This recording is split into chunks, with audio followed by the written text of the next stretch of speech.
안녕하세요. 김현장 법률사무소의 유영경 회계사입니다. 저는 오늘 자본규제 변화가 보험사에 미칠 영향이라는 주제로 말씀을 드리겠습니다. 앞선 세션에서 보험산업의 현황과 앞으로 시행될 건전성 규제에 대해서 상세히 말씀을 주셨습니다. 저는 여기에 이어서 이러한 자본규제 변화가 보험사에 어떤 영향을 미칠지에 대해서 좀 더 초점을 맞춰보도록 하겠습니다. 즉, KICS 비율이라는 것이 단순히 관리 지표에 해당하는 것이 아니라 어떤 상품을 팔고 어떤 자산에 투자를 할 것이며 어떤 자본을 어떻게 조달할 것인지 이 모두가 자본 관리와 연결될 필요가 있다고 생각합니다. 즉, 이러한 관점에서 향후에 보험사의 경영 관리와 자본 관리가 어떻게 변화되어야 하는지에 대해서 살펴보도록 하겠습니다. 오늘은 크게 4가지로 구성을 했습니다. 보험 산업 환경이 어떻게 변하고 있는지 앞선 세션에서 살펴봤기 때문에 빠르게 짚고 넘어갈 예정이고요. 두 번째로는 자본관리 기준이 어떻게 달라지는가에 대한 것입니다. 계리과정 관리 정교화와 기본자본 지급여력 비율 도입 그리고 듀레이션 갭 관리 강화가 주요 내용입니다. 세 번째가 가장 중요한 항목인데요. 이로써 이제 보험사의 경영 관리가 무엇이 달라지는지에 대해서 하나씩 짚어보겠습니다. 자본 구조 및 자본 조달에는 어떤 영향이 있을 것이며 상품 및 영업 그리고 거버넌스와 내부 통제 체계에는 어떤 변화가 올 것인지 그리고 투자와 ALM, 자본 배분에 어떤 영향이 있는지 살펴보도록 하겠습니다. 마지막으로 이런 변화 속에서 보험사는 2026년 하반기에 어떤 것들을 점검하면 좋은지에 대해서 정리하도록 하겠습니다. 보험사를 둘러싼 자본관리 환경에 대해서 한번 살펴보겠습니다. 2023년에 IFRS 17과 KICS 제도가 도입이 되면서 보험사는 시가평가와 발생주의 환경에 놓여 있게 됩니다. 그런 과정에서 앞선 세션에서도 보셨다시피 시장금리와 주가지수 등 여러 가지 시장 지표들이 변할 때마다 보험사들의 자산과 부채 그리고 자본이 빠르게 반영되는 것을 확인하실 수 있었을 것입니다. 이런 상황에서 보험사의 자본관리 기준은 한 번 더 고도화가 될 예정입니다. 2026년 4분기 말에 계리과정 중 일부 가이드라인이 적용이 될 예정이고요. 그리고 27년부터 기본자본 지급 여력 비율 제도와 듀레이션 갭 강화가 될 예정입니다. 따라서 보험사는 시장 변동성도 관리를 하면서 자본 건전성 관리도 강화가 되는 그런 국면에 진입하고 있다고 볼 수 있습니다. 보험사의 손익과 자본을 잠시 살펴보겠습니다. 왼쪽은 당기 순이익이고요. 오른쪽은 자본입니다. 당기 순이익은 보시는 것처럼 2022년 IFRS 4 대비해서 지속적으로 성장을 하고 있고 이익을 꾸준하게 창출을 해내고 있습니다. 오른쪽에 보시는 자본은 이익이 꾸준하게 창출되고 있음에도 불구하고 증가를 했다가 감소했다 증가하는 그런 추세를 보고 있는데요. 신제도가 도입이 되면서 23년도에 자본은 크게 증가를 했다가 24년도에는 감소를 하고 25년도에는 다시 증가를 하는 것을 볼 수 있습니다. 이와 같은 현상에서 저희가 보듯이 이 자본 관리라는 것과 손익 관리는 동시에 이루어져야 한다는 점입니다. 따라서 손익을 관리를 잘했다고 해서 자본까지 관리되는 환경이 아니라는 점이 가장 중요한 점이라고 할 수 있습니다. 그렇다고 보험사가 성장을 안 한 것도 아닙니다. 왼쪽이 생명보험사고요. 오른쪽이 손해보험사입니다. 생명보험사 같은 경우는 보장성 보험 중심으로 계속 성장 추세를 이어가고 있습니다. 오른쪽에 보시는 손해보험사 같은 경우도 장기보험 중심으로 계속 성장세를 이어가고 있고요. 이런 식으로 보험사가 계속 성장을 하고 있음에도 불구하고 지금 현재는 시장 변동성과 자본 규제까지 동시에 관리를 해야 하는 시점입니다. 따라서 앞으로는 이제 보험사들은 얼마나 성장을 할 것인가 그런 문제도 물론 중요하지만 이 성장이 보험사의 자본과 손익에 어떤 결과를 가져올 것인가 그 부분이 가장 중요해질 것이라고 보고 있습니다. 이 부분은 KICS 비율에서 보면 보다 명확하게 드러나는데요. 우선 KICS 비율은 2023년도 이후에 지속적으로 크게 증가를 하다가 24년도에 감소하는 추세에 돌입을 합니다. 그러다가 25년도 3월 말에 저점을 찍고 다시 증가하는 패턴을 보이고 있습니다. 이와 같이 등락이 지속적으로 반복이 되고 있는 이유를 살펴보면 금리와 주가, 환율 같은 시장 변동성도 당연히 영향을 미쳤고요. 그리고 그리고 건강보험 같은 판매 전략이나 이런 것들도 영향을 미치고 있음을 알 수 있습니다. 그리고 위쪽에 보시는 바와 같이 대량 해지 위험 개편, 그리고 기초 가정 위험액 도입, 계리적 가정 실무 표준 등 이런 것들이 나올 때마다 KICS 비율에 영향을 주고 있는 것을 알 수 있습니다.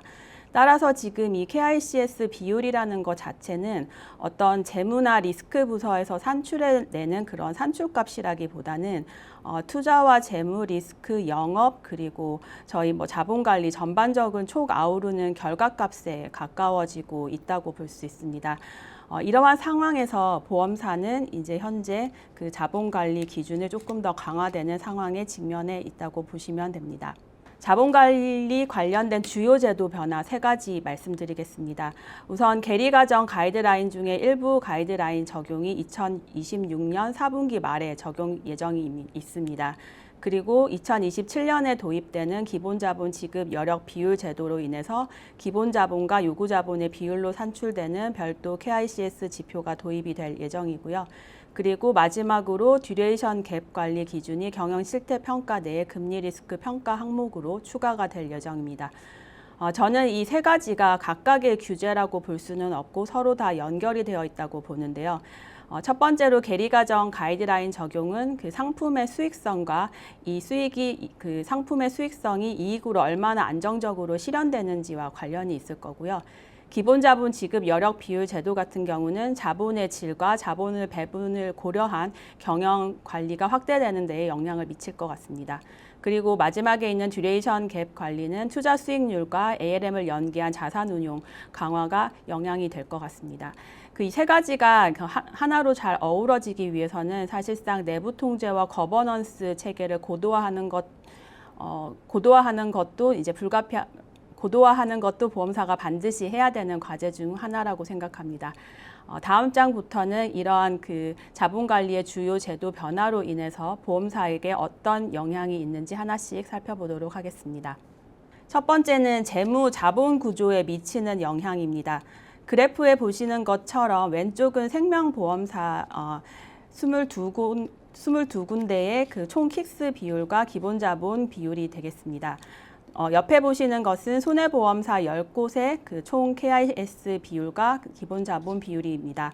보시는 것처럼 총 KICS 비율이 유사하다고 하더라도 기본자본 비율에서는 상당 부분 차이가 존재함을 알 수 있습니다.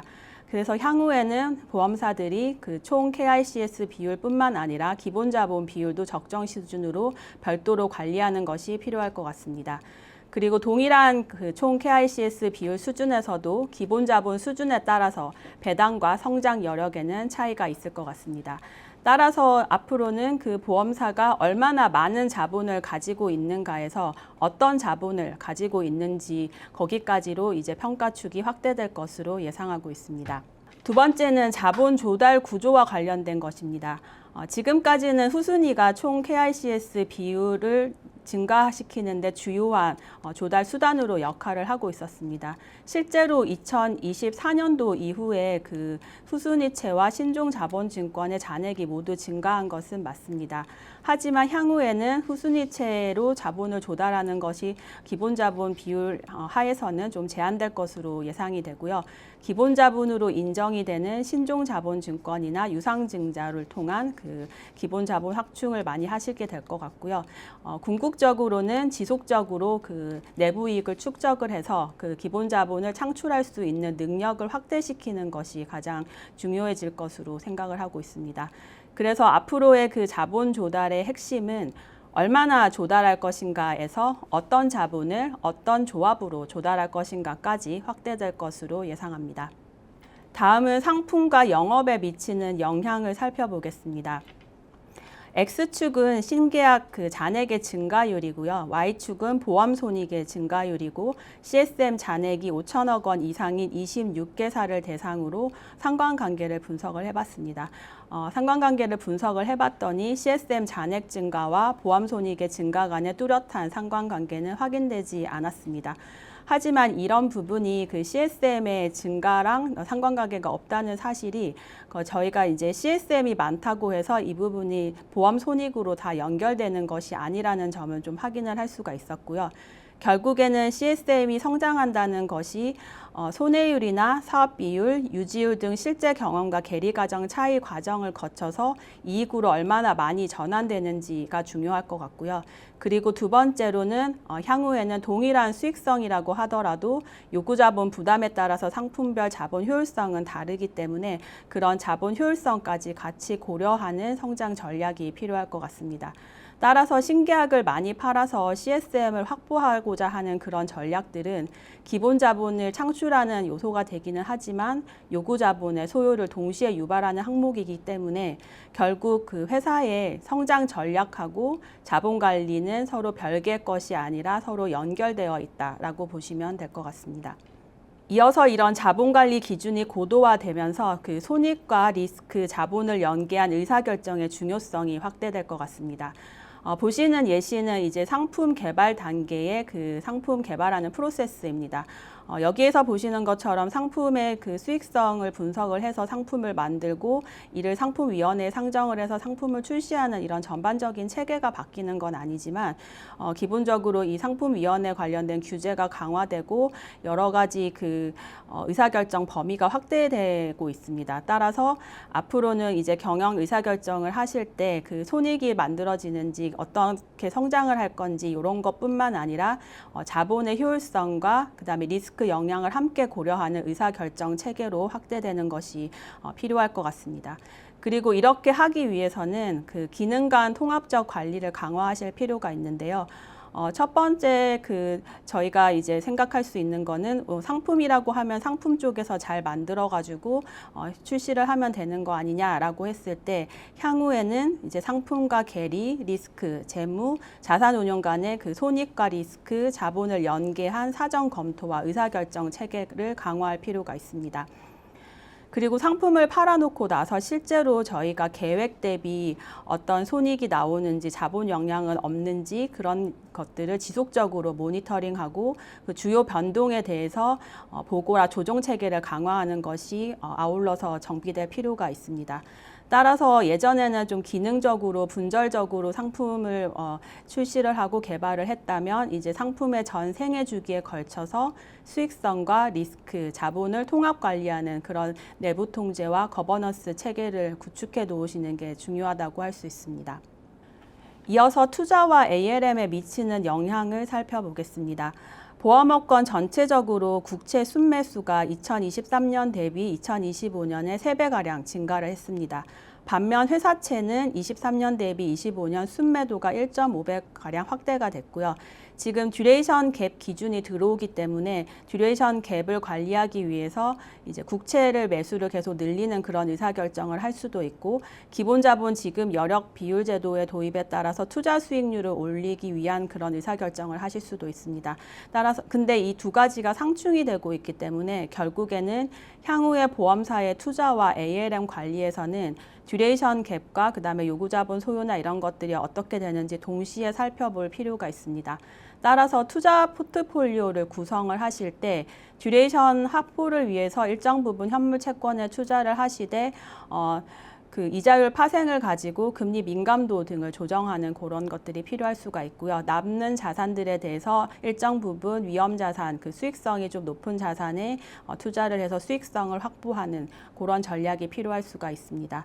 그래서 이제 그 듀레이션 갭 관리 강화에 대응해서 현물 중심의 ALM을 좀 보완을 하고 파생 상품 등을 활용한 수익률과 금리 민감도, 자본 효율성을 통합 관리할 필요가 있다고 할 수 있습니다. 마지막으로 자본 배분과 경영 관리에 미치는 영향에 대해서 살펴보겠습니다.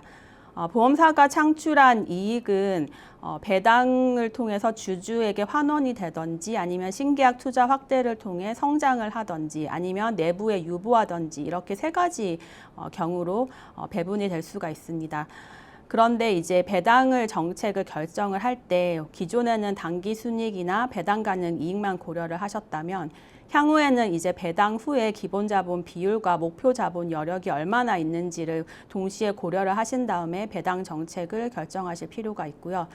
성장에 대한 의사결정을 하실 때도 그 신계약 판매를 증가시키거나 자산 투자를 증가시키는 것은 미래 이익 창출에는 기여를 하지만 그 추가적으로 자본 소유를 유발하기 때문에 이 두 개를 동시에 함께 고려하는 것이 필요합니다. 따라서 향후에는 그 손익과 신계약 그리고 투자, 배당, 시장 리스크 시나리오 등에 따라서 회사가 중장기적으로 기본 자본이 어떻게 될지를 전망을 하시고 우리 회사의 기본 자본 비율의 목표와 그다음에 버퍼 수준을 결정을 해서 그 경영 계획과 배분 계획을 조정해서 피드백하는 그 포워드 루킹 캐피털 플래닝 같은 것들이 필요할 것으로 보입니다. 따라서 얼마를 벌 것인가에서 그 창출된 이익을 어디에다가 배분을 하고 어떤 수준의 자본 여력을 유지할 것인가가 경영 관리의 확장선에서 이루어져야 될 것 같습니다. 네, 마지막으로 지금까지 말씀드린 내용을 바탕으로 26년 하반기부터 우선적으로 준비해야 되는 사항들에 대해서 정리를 해봤습니다. 이 표에 나와 있는 사항들에 대해서 일일이 말씀드리진 않겠지만 중요한 두 가지에 대해서 강조를 좀 드리고 싶습니다. 보험사의 그 상품 전략과 자본 관리 전략 그리고 투자 의사결정 이 모든 것이 다 연결이 되어 있기 때문에 그 어느 하나만 보고 의사결정을 하면 안 된다는 점입니다. 그래서 저희가 이 모든 것들이 다 연결이 되어 있기 때문에 어느 한쪽에 좋은 의사결정이 다른 한쪽에는 안 좋은 의사결정이 될 수도 있기 때문입니다. 예를 들어 수익성이 좋은 상품이라고 하더라도 요구자본 부담이 클 수도 있고요. 듀레이션 갭을 줄이는 것이 자본 안정성에는 도움이 되지만 투자 수익률에는 부담이 될 수도 있습니다. 따라서 앞으로는 상품을 얼마나 많이 팔 건지 그리고 어디다가 투자를 할 건지 배당이나 자본 조달을 어떻게 할 것인지를 종합적으로 분석을 한 뒤에 의사결정을 하는 체계를 만들어 놓는 것이 중요합니다. 결국 자본 관리는 이제 특정 부서만의 업무가 아니고요. 상품, 계리, 투자, 그리고 리스크, 재무가 모두 연결되는 전사적인 경영 관리라고 할 수 있습니다. 두 번째로 강조드리고 싶은 부분은 그렇게 분석한 결과가 손익과 자본에 좋은 영향이 미친다고 해서 반드시 액션을 취해서도 안 된다는 점입니다. 즉 보험사는 규제 산업이고 앞서서 보신 것처럼 최근에는 계리과정 고도화라든지 아니면 ALM 관리 강화 이런 것들의 구체적인 관리 기준이 계속 강화가 되고 있습니다.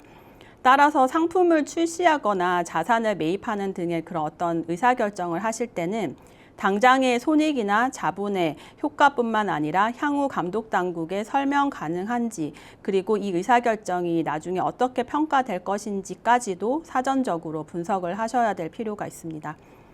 즉 어떤 과정과 평가 방법론으로 분석을 했고 왜 그런 의사결정을 했는지 사후에도 검증 가능하고 설명 가능하도록 사전의 분석 체계와 더불어 내부 통제와 거버넌스 체계를 함께 갖추는 것이 핵심이라고 할 수 있습니다.